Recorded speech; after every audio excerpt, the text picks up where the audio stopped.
नमस्कार,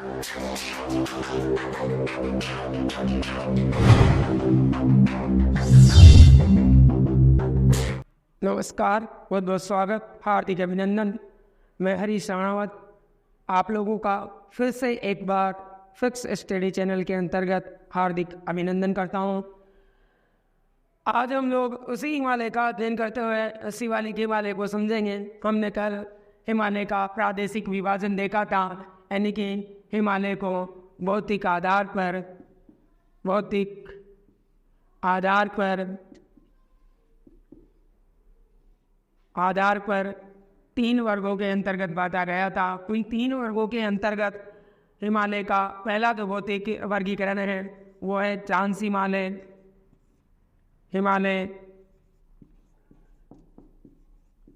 इसका अध्ययन हम लोग कर चुके हैं, क्योंकि ट्रांस हिमालय को भी 3 भागों में बांटा जा सकता है। एक ट्रांस हिमालय की पहली चोटी है काराकोरम।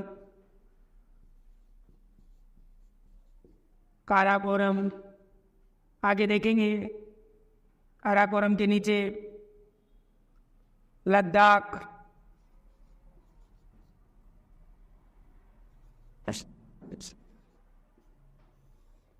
जास्कर। आगे देखेंगे ट्रांस हिमालय के अंतर्गत 3 चोटियां थी। तो इसके बाद मुख्य हिमालय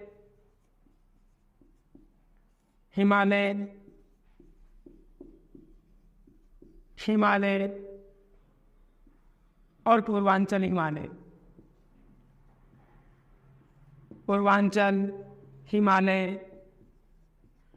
के वर्गीकरण के अंतर्गत हम भौतिक आधार पर हिमालय का वर्गीकरण देख रहे थे। भौतिक आधार पर वर्गीकरण को मुख्य तौर पर 3 भागों में बांटा है: ट्रांस हिमालय, मुख्य हिमालय और पूर्वांचल हिमालय। आज हम लोग ट्रांस हिमालय हम लोगों ने पूरा पढ़ लिया है। काराकोरम, लद्दाख, जास्कर मुख्य हिमालय, और इस मुख्य हिमालय को भी 3 भागों में बांटा था। एक था महान हिमालय जो हम लोगों ने पढ़ लिया है। महान हिमालय के बाद हम लोग देखते हैं मध्य हिमालय, और मध्य हिमालय को भी हम लोगों ने पढ़ लिया है। मध्य हिमालय के बाद में हम लोग शिवालिक हिमालय की बात करेंगे। लेक हिमालय आज का जो हम लोगों का मुख्य प्रकरण रहेगा शिवालिक हिमालय। ये शिवालिक हिमालय के बारे में हम लोग पढ़ेंगे कि शिवालिक हिमालय कहाँ से है, कैसे है।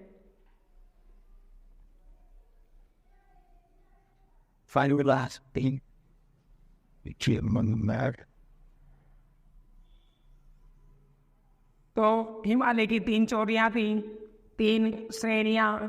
इनके अंतर्गत हम लोगों ने देखा था महान हिमालय,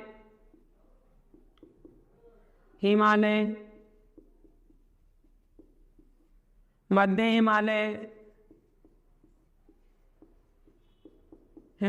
मध्य हिमालय को लघु हिमालय भी कहा जा रहा था। कल देखा हम लोगों ने हिमाचल हिमालय भी उसे कहते हैं। आज हम लोग देखेंगे शिवालिक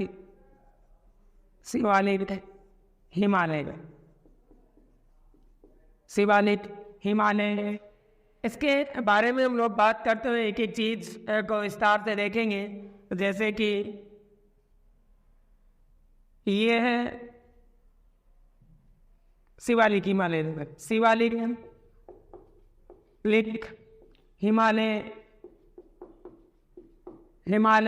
मुख्य हिमालय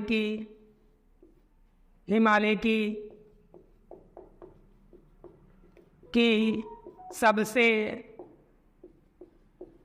दक्षिणी व निम्न श्रेणी मानी जाती है। ये आघटना एक दक्षिणी श्रेणी और निम्न श्रेणी मानी जा सकती है। शिवालिक हिमालय, ये जो शिवालिक हिमालय का निर्माण महान हिमालय से आने वाली प्रमुख नदियों के अवसाद के जमा हो जाने के कारण इस शिवालिक हिमालय का निर्माण माना जा सकता है। महान हिमालय, मध्य हिमालय और शिवालिक हिमालय, अर्थात शिवालिक हिमालय के अंतर्गत हम ये जानने का ये देखेंगे कि शिवालिक हिमालय मुख्य हिमालय की सबसे दक्षिणतम और निम्नतम श्रेणी मानी जा सकती है। शिवालिक हिमालय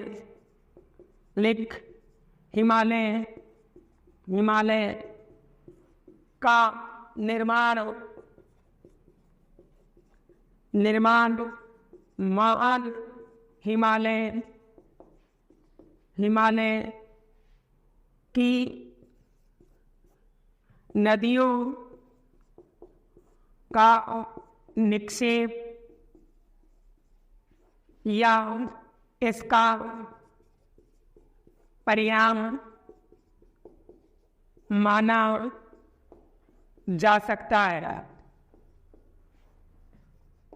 अर्थात इस आधार पर जो महान हिमालय से जो बड़ी बड़ी नदियां निकलती है वो अपने साथ अवसाद बहा कर लाती है और इन अवसादों के परिणाम स्वरूप जिस हिमालय का निर्माण हुआ इस हिमालय को हम शिवालिक हिमालय के नाम से जानते हैं। शिवालिक हिमालय को सबसे बाहर होने के कारण इसे बाह्य हिमालय भी कहा जाता है। शिवालिक हिमालय की जो औसत ऊंचाई है ये औसत ऊंचाई 900 से 1100 मीटर तक हो सकती है। इस हिमालय की औसत जो चौड़ाई है वो 50 से 80 किमी के मध्य तक हो सकती है। यो कहा जाता है कि ये जो शिवालिक हिमालय को अलग अलग प्रादेशिक नामों से जाना जाता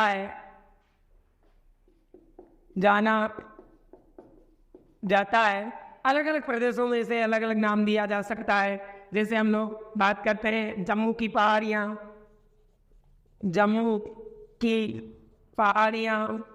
अब ये जम्मू की पहाड़ियाँ नाम दिया जाता है जम्मू कश्मीर के अंतर्गत, जैसे जम्मू कश्मीर में इन्हें जम्मू की पहाड़ियाँ कहा जा सकता है। दुधवा और दांग की पहाड़ियाँ उत्तराखंड में, दुधवा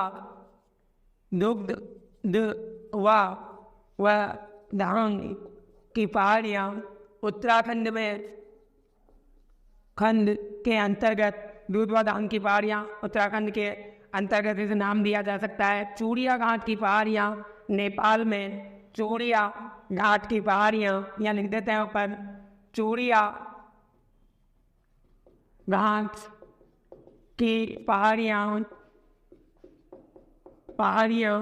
नेपाल में, चूड़िया घाट की पहाड़ियाँ नेपाल में, दफला गिरी,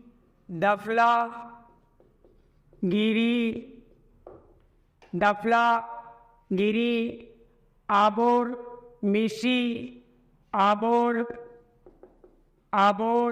मिशी, ये सब पहाड़ियाँ अरुणाचल प्रदेश के अंतर्गत इनको नाम दिया जा सकता है। हम शिवालिक हिमालय की बात कर रहे हैं कि शिवालिक हिमालय मुख्य हिमालय की सबसे निम्नतम श्रेणी मानी जा सकती है, सबसे दक्षिणतम श्रेणी मानी जा सकती है। शिवालिक हिमालय का जो निर्माण हुआ है वो महान हिमालय से निकलने वाली नदियों के परिणाम स्वरूप उसके अवसाद के आधार से जिस हिमालय का निर्माण हुआ उसे शिवालिक हिमालय के नाम से जाना जाता है। सबसे बाहर होने के कारण इसे बाह्य हिमालय भी नाम दिया जा सकता है। प्रादेशिक आधार पर इस शिवालिक हिमालय को अलग अलग नामों से जाना जा सकता है। जैसे जम्मू की पहाड़ियाँ जम्मू कश्मीर के अंतर्गत, दुधवा दांग की पहाड़ियाँ उत्तराखंड के अंतर्गत, चूड़िया घाट की पहाड़ियाँ इसे नेपाल के अंतर्गत कहा जाता है। दफलागिरी आबोर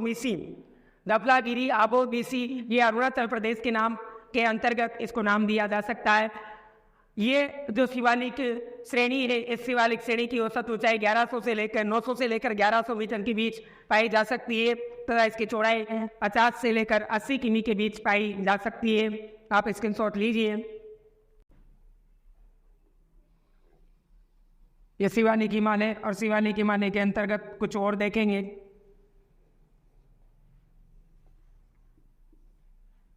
सबसे ऊपर महान हिमालय के नीचे मध्य हिमालय से भी आगे चलेंगे तो शिवालिक हिमालय। शिवालिक हिमालय के अंतर्गत यूँ कहा जाता है कि शिवालिक हिमालय का ये वाला जो क्षेत्र है ये पश्चिमी हो सकता है, पश्चिमी, और ये पूर्वी। ऊपर ले लो, दिखता नहीं होगा तो। पश्चिमी क्षेत्र के अंतर्गत यो कहते हैं शिवालिक हिमालय में सक्रिय अनुदैर्ध्य पाए जा सकते हैं, अर्धचंद्राकार कुछ घाटियाँ पाई जा सकती है सामान्य भाषा में, जैसे कि वो दर्रे हो सकते हैं। तो ये जो दर्रे हैं पश्चिमी क्षेत्र के अंतर्गत तो उनको दून कहा जाता है, और पूर्वी क्षेत्र के अंतर्गत उन्हें द्वार कहा जाता है। बोलो क्या कहा जाता है? पश्चिमी क्षेत्र में तो उनको दून कहा जाता है, और पूर्वी क्षेत्र के अंतर्गत उनको द्वार कहते हैं, द्वार कहते हैं। दून के अंतर्गत चावल की खेती की जाती है, और द्वार के अंतर्गत चाय की कृषि की जाती है, चाय की कृषि। दून कहने का तात्पर्य है कि शिवालिक हिमालय के अंतर्गत जो सकड़े सकड़े दर्रे पाए जाते हैं, उन दर्रों के अलग अलग नाम है। पूर्वी क्षेत्र के अंतर्गत उन्हें द्वार कहते हैं, और पश्चिमी क्षेत्र के अंतर्गत उन्हें दून कहा जाता है। दून में चावल की कृषि सर्वाधिक की जाती है, और द्वार के अंतर्गत मूल रूप से चाय की कृषि की जाती है, जैसे कि देहरादून, देहरादून, कोटली दून, और यहाँ हरिद्वार, ऐसे इनके अलग अलग नाम हो सकते हैं, जैसे कि नालादून। कौन सा दून? नालादून, नालादून, देहरादून, कोटलीदून, हरिकेदून, कोटादून, हरिकेदून, कोटादून। अर्थात पश्चिमी क्षेत्र के अंतर्गत जो दर्रे पाए जाते हैं उनके स्थानीय स्तर पर दून ये शब्द पीछे जुड़ा हुआ आप लोगों को मिलेगा। और द्वार जैसे कि हरिद्वार, दिहांग द्वार, अलीपुर द्वार, दिहांग द्वार, अलीपुर द्वार, ऐसे अलग अलग क्षेत्रों के अंतर्गत इस शिवालिक हिमालय के अंतर्गत जो ये दर्रे पाए जाते हैं इन्हें अलग अलग नामों से जाना जा सकता है। हम इन्हें अलग अलग नाम दे सकते हैं। मानसून के दौरान पंजाब, हिमाचल प्रदेश के अंतर्गत इसका विस्तार पाया जा सकता है। जैसे ये वाला जो क्षेत्र है इसके अंतर्गत पंजाब, हम आगे चलेंगे तो एचपी हिमाचल प्रदेश वाले क्षेत्र के अंतर्गत, अलग अलग क्षेत्रों के अंतर्गत पंजाब, हिमाचल प्रदेश, ये वाले प्रदेश के अंतर्गत अस्थायी तौर पर यहाँ जो नदियाँ वर्षा के दिनों के अंतर्गत जो अपर्दन करती है, अपर्दन करती है, इन्हें चौस कहते हैं। क्या कहते हैं भाई? चौस। अर्थात इन्हें चौस के नाम से जाना जा सकता है। जैसे कि आप लोगों ने मध्य हिमालय के अंतर्गत देखा होगा, वहाँ पर हमने करेवा पढ़ा था। उसी करेवा के जैसे ये चौस है, तो शिवालिक हिमालय के अंतर्गत पंजाब है, हिमाचल प्रदेश है, इन क्षेत्रों के अंतर्गत अस्थायी तौर पर जो अपर्दन पाया जा सकता है, उस अपर्दन को या छोटे छोटे नदी नालों को हम चौस के नाम से जाना जाता है। इसकी शॉट लीजिए। शिवालिक हिमालय हमने देखा है, शिवालिक हिमालय।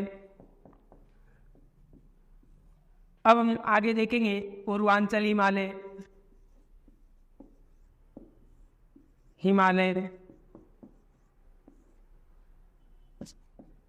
पूर्वांचल हिमालय।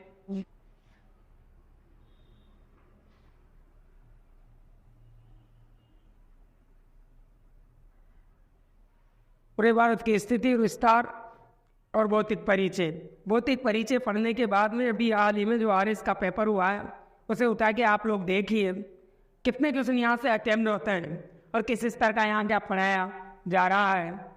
ये हिमालय और हिमालय के अंतर्गत हम लोग उस हिमालय में ये देखेंगे कि मुख्य तौर पर जो हिमालय पर्वतीय प्रदेश है, इस हिमालय पर्वतीय प्रदेश को भौतिक आधार पर 3 भागों में बांटा गया था। भौतिक आधार में हमने इनको 3 भाग किए थे। जैसे कि पहला हम लोगों ने देखा सबसे ऊपर ट्रांस हिमालय, फिर यहाँ मुख्य हिमालय, और अब हम देखेंगे उसे देखेंगे पूर्वांचल हिमालय। ये वाला जो क्षेत्र होगा ये हमारा पूर्वांचल हिमालय का होगा, पूर्वांचल हिमालय।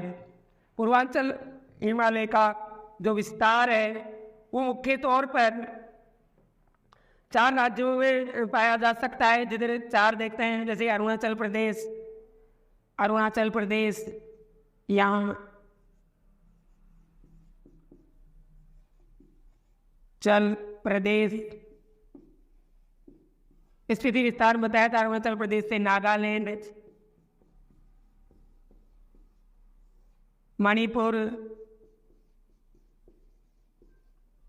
मणिपुर के नीचे मिजोरम, बोलो कौन सा राम? मिजोरम। मिजोरम के आगे देखेंगे त्रिपुरा,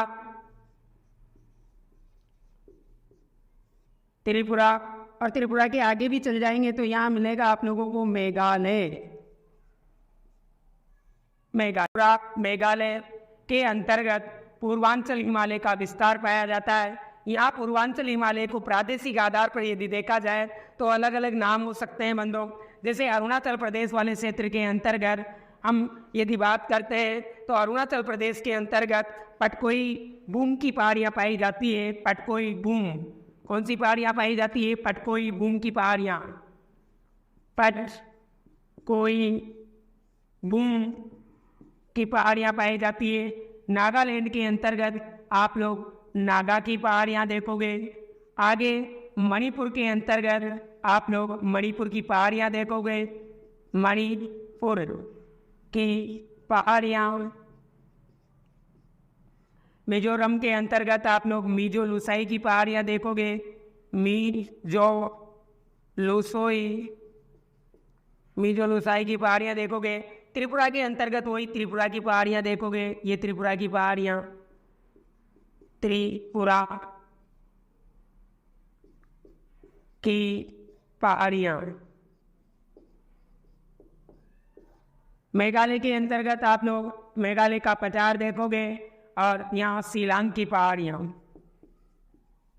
शिलांग की पहाड़ियाँ। ऐसे हम लोग इनका अलग अलग वर्गीकरण देखेंगे। इस वर्गीकरण के साथ साथ हम लोग समझने का प्रयास करेंगे कि पूर्वांचल हिमालय के अंतर्गत क्या क्या देखा जाएगा। इधर हम बात करते हैं अरुणाचल प्रदेश के अंतर्गत, तो यहाँ पटकोई की पहाड़ियाँ, नागालैंड में नागा की पहाड़ियाँ, और नागालैंड की पहाड़ियों की सबसे ऊंची चोटी यदि कोई बात करेंगे तो वो चोटी होगी सरामती चोटी, सरामती चोटी, वती चोटी। ये सरामती जो चोटी है ये सबसे ज़्यादा ऊंची होगी नागा की पहाड़ियों की। ब्लू माउंटेन सबसे ऊंची चोटी होगी मिजोरम की पहाड़ियों की, ब्लू माउंटेन ये सबसे ऊंची चोटी हो सकती है मिजोरम की पहाड़ियों की। आप लोग इसका स्क्रीनशॉट लीजिए, फिर हम आगे देखेंगे।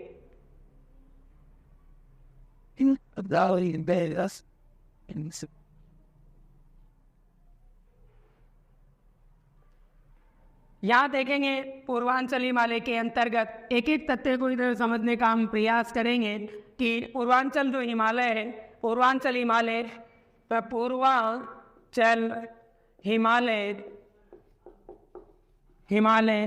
का विस्तार उत्तरी पूर्वी भारत में पाया जाता है। कहते हैं कि पूर्वांचल हिमालय का निर्माण मूल रूप से बालू पत्थरों से हुआ है। पत्थरों से इसका निर्माण माना जा सकता है। इंडो ऑस्ट्रेलियन या ब्रह्मा प्लेट से इंडो ऑस्ट्रेलियन प्लेन व ब्रह्मा प्लेट से ये निर्मित मानी जा सकती है। इंडो ऑस्ट्रेलियन ब्रह्मा प्लेट से ये निर्मित मानी जा सकती है। इस क्षेत्र के अंतर्गत उच्च जैव विविधता देखने को मिलती है। उच्च जैव विविधता यहाँ पाई जा सकती है। 36 जैव आरक्षित क्षेत्र है भारत के, उन क्षेत्रों के अंतर्गत इसे शामिल किया गया है। नागा की पहाड़ी की सबसे ऊंची चोटी हम लोगों ने बात की है सारावती, जो नागालैंड चोटी के अंतर्गत लिखी गई है। मिजोरम की सबसे ऊंची चोटी की यदि बात की जाए तो वो ब्लू माउंटेन लिखा हुआ है। आगे त्रिपुरा की श्रेणियाँ देखिए, जो कहते हैं ब्लू माउंटेन को फांग पुई कहा जाता है। फांग पुई यहाँ लिख देता हूँ मैं आप लोगों के। ब्लू माउंटेन मिजोरम की सबसे ऊंची चोटी, इसे फांग पुई के नाम से भी जाना जा सकता है। आगे ये देखा कि पूर्वांचल हिमालय का स्वतः ही दिखाई दे रहा है कि उत्तरी पूर्वी राज्यों के अंतर्गत या उत्तरी पूर्वी भारत के अंतर्गत इसका विस्तार पाया जा सकता है। बालू पत्थरों से निर्मित मानी जा सकती है।